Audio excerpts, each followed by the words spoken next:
तारा रानी की कथा।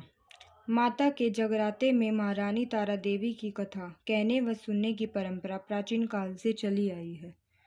बिना इस कथा के जागरण को संपूर्ण नहीं माना जाता है।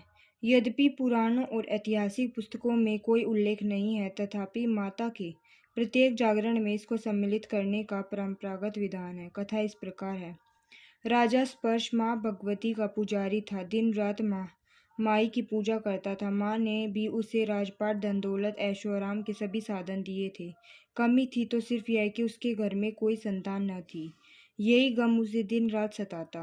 वो माँ से यही प्रार्थना करता रहता था कि माँ, मुझे एक लाल बख्श दो ताकि मैं भी संतान का सुख भोग सकूं, मेरे पीछे भी मेरा नाम लेने वाला हो, मेरा वंश भी चलता रहे। माँ ने उसकी पुकार सुन ली।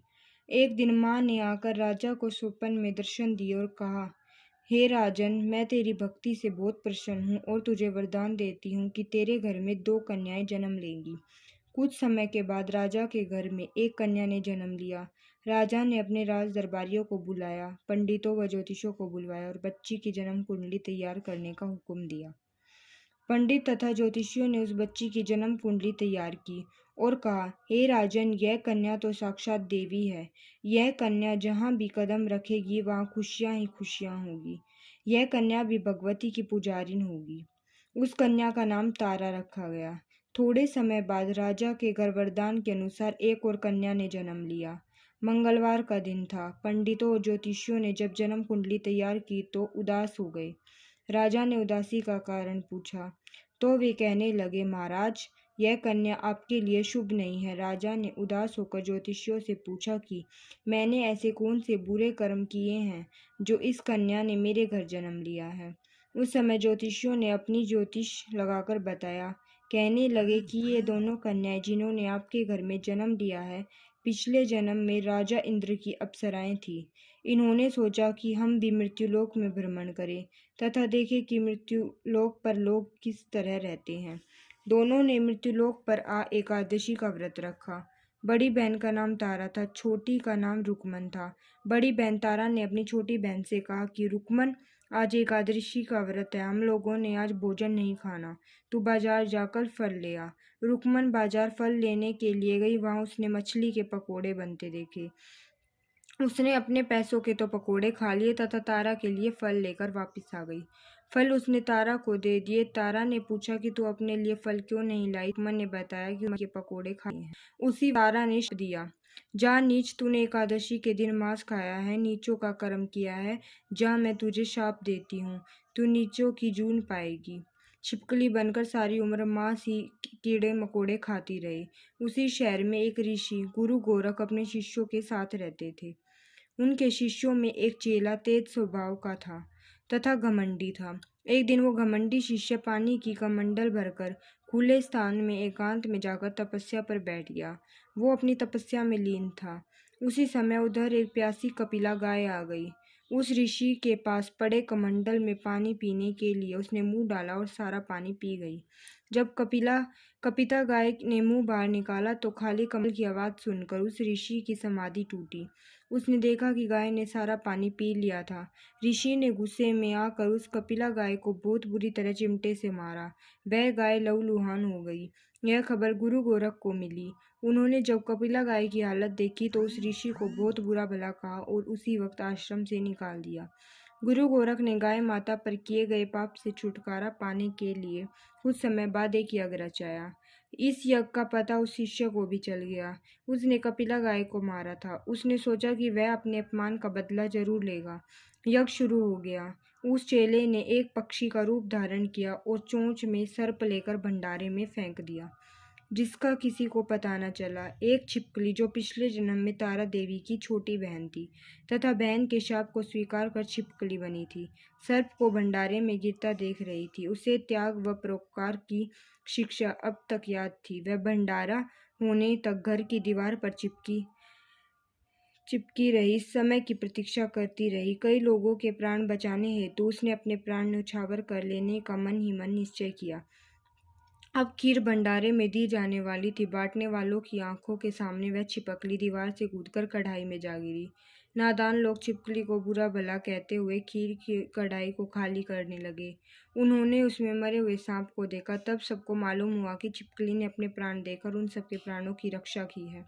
उपस्थित सभी सज्जनों और देवताओं ने उस छिपकली के लिए प्रार्थना की कि उसे सब योनियों में उत्तम मनुष्य जन्म प्राप्त हो तथा अंत में वह मोक्ष को प्राप्त करे। तीसरे जन्म में वह छिपकली राजा स्पर्श के घर कन्या जन्मी। दूसरी बहन तारा देवी ने फिर मनुष्य जन्म लेकर तारामती नाम से अयोध्या के प्रतापी राजा हरिश्चंद्र के साथ विवाह किया। राजा स्पर्श ने ज्योतिषियों से कन्या की कुंडली बनवाई। ज्योतिषियों ने राजा को बताया कि कन्या आपके लिए हानिकारक सिद्ध होगी, शकुन ठीक नहीं है, अतः आप इसे मरवा दीजिए। राजा बोले, लड़की को मारने का पाप बहुत बड़ा है, मैं उस पाप का भार नहीं बन सकता। तब ज्योतिषियों ने विचार करके राय दी, हे राजन, आप एक लकड़ी के संदूक में ऊपर से सोना चांदी जड़वा दे, फिर उस संदूक के भीतर लड़की को बंद करके नदी में बहा दे। सोने चांदी से जड़ा हुआ संदूक अवश्य ही कोई लालच से निकाल लेगा और आपकी हत्या कन्या को भी पाल लेगा। आपको किसी प्रकार का पाप न लगेगा। ऐसा ही किया गया और नदी में बहता हुआ संदूक काशी के समीप एक भंगी को दिखाई दिया। वह संदूक को नदी से बाहर निकाल लाया। उसने जब संदूक खोला तो सोने चांदी के अतिरिक्त अत्यंत रूपवान कन्या दिखाई दी। उस भंगी ने कोई संतान नहीं थी। उसने अपनी पत्नी को वह कन्या लाकर दी तो पत्नी की प्रसन्नता का ठिकाना नहीं रहा। उसने अपनी संतान के समान ही बच्ची को छाती से लगा लिया। भगवती की कृपा से उसके स्तनों में दूध उतर आया। पति पत्नी दोनों ने प्रेम से कन्या का नाम रुक्को रख दिया। रुक्को बड़ी हुई, उसका विवाह हुआ। रुक्को की सास महाराज हरिश्चंद्र के घर सफाई आदि का काम करने जाया करती थी। एक दिन वह बीमार पड़ गई। रुक्को महाराजा हरिश्चंद्र के घर काम करने के लिए पहुंच गई। महाराज की पत्नी तारामती ने जब रुक्को को देखा तो वह अपने पूर्व जन्म की पुण्य से उसे पहचान गई। तारामती ने रुक्को से कहा, हे बहन, तुम मेरे यहाँ निकट आकर बैठो। महारानी की बात सुनकर रुक्को बोली, रानी जी, मैं नीच जात की भंगनी हूँ, भला मैं आपके पास कैसे बैठ सकती हूँ। तब तारामती ने कहा, बहन, पिछले जन्म में तुम मेरी सगी बहन थी। एकादशी का व्रत खंडित करने के कारण तुम्हें छिपकली की योनि में जाना पड़ा। जो होना था सो हो चुका। अब तुम अपने इस जन्म को सुधारने का उपाय करो तथा भगवती वैष्णो माता की सेवा करके अपना जन्म सफल बनाओ। यह सुनकर रुक्को को बड़ी प्रसन्नता हुई। उसने उपाय पूछा। रानी ने बताया कि वैष्णो माता सब मनोरथों को पूरा करवा ली है। जो श्रद्धापूर्वक माता का पूजन व जागरण करते हैं, उनकी सब मनोकामना पूर्ण होती है। रुक्को ने माता की मनोती करते हुए कहा, हे माता, यदि आपकी कृपा से मुझे एक प्राप्त हो गया तो मैं पूजन वजन करवाऊंगी। माता ने प्रार्थना को स्वीकार कर लिया। फलस्वरूप 10 महीने गर्भ से एक सुंदर बाल ने जन्म लिया। परंतु दुर्भाग्यवश रुक्को को माता का पूजन जागरण करा ध्यान न। जब वह 5 का हुआ तो एक से निकल आई। रुक्को दुखी होकर पूर्व जन्म की तारामती पास आई और बच्ची की बीमारी का सब वृतांत कहलाया। तब तारामती ने ध्यान के देख कि तुझसे माता के पूजन में कोई तो नहीं हुई। इस पर रुक्को को 6 पहले की बात याद आई। उसने अपराध स्वीकार लिया। फिर उसने मन में निश्चय किया कि बच्चा राम आने पर जागरण अवश्य कराएगी। भगवती की कृपा से बच्चा दूसरे दिन ही ठीक हो गया। तब रुक्को देवी के मंदिर में ही जाकर पंडित से कि मुझे घर माता का जागरण करना है, आप मंगलवार को घर पधार कर कृतार्थ करें। पंडित जी बोले, अरे रुक्को, तू यहीं 5 रुपए दे जा, हम तेरे नाम से मंदिर में ही जागरण करवा देंगे। तू नीच जाति की स्त्री है, इसलिए हम तेरे घर में जाकर देवी का जागरण नहीं कर सकते। रुक्को ने कहा, हे पंडित जी, माता के दरबार में तो ऊंच नीच का कोई विचार नहीं होता। वे तो सब भक्तों पर समान रूप से कृपा करती है, अतः आपको कोई ऐतराज नहीं होना चाहिए। इस पर पंडित ने आपस में विचार के कहा कि यदि रानी तुम्हारे जागरण में पधारे तब तो हम भी स्वीकार कर लेंगे। यह सुनकर रुक्को महारानी के पास गई, सब रह सुनाया। तारामती ने जागरण में सम्मिलित होना सहर्ष स्वीकार कर लिया। जिस समय रुक्को पंडितों से कहने के लिए गई महारानी जी जागरण में आवेगी, उस समय सेन नाई वहां था। उसने सब सुन लिया और महाराजा हरिश्चंद्र को जाकर सूचना दी। राजा को सेन नाई की बात पर विश्वास नहीं हुआ। महारानी भंगियों के घर जागरण में नहीं जा सकती। फिर भी परीक्षा लेने के लिए उसने रात को अपनी उंगली पर थोड़ा सा चीरा लगा लिया, जिससे नींद न आए। रानी तारामती ने जब देखा कि जागरण का समय हो रहा है परंतु महाराज को नींद नहीं आ रही, तो उसने अपना माता वैष्णो देवी से मन ही मन प्रार्थना की कि हे माता, आप किसी उपाय से राजा को सुला दे ताकि मैं जागरण में सम्मिलित हो सकूं। राजा को नींद आ गई। तारामती रोशनदान से रस्सा बांधकर महल से उतरी और रुक्को के घर जा पहुंची। उस समय जल्दी के कारण रानी के हाथ से रेशमी रुमाल तथा पाँव का एक कंगन रास्ते में ही गिर पड़ा। उधर थोड़ी देर बाद राजा हरिश्चंद्र की नींद खुल गई। वह भी रानी का पता लगाने निकल पड़ा। उसने मार्ग में कंगन व रुमाल देखा। राजा ने दोनों चीजें रास्ते से उठाकर अपने पास रख ली और जहाँ जागरण हो रहा था वहां जा पहुंचा। वह एक कोने में चुपचाप बैठकर दृश्य देखने लगा। जब जागरण समाप्त हुआ तो सबने माता की अरदास की। उसके बाद प्रसाद बांटा गया। रानी तारामती को जब प्रसाद मिला तो उसने झोली में रख लिया। यह देख लोगों ने पूछा, आपने प्रसाद क्यों नहीं खाया? यदि आप नहीं खाएंगी तो कोई भी प्रसाद नहीं खाएगा। रानी बोली, तुमने प्रसाद दिया वह मैंने महाराज के लिए रख लिया।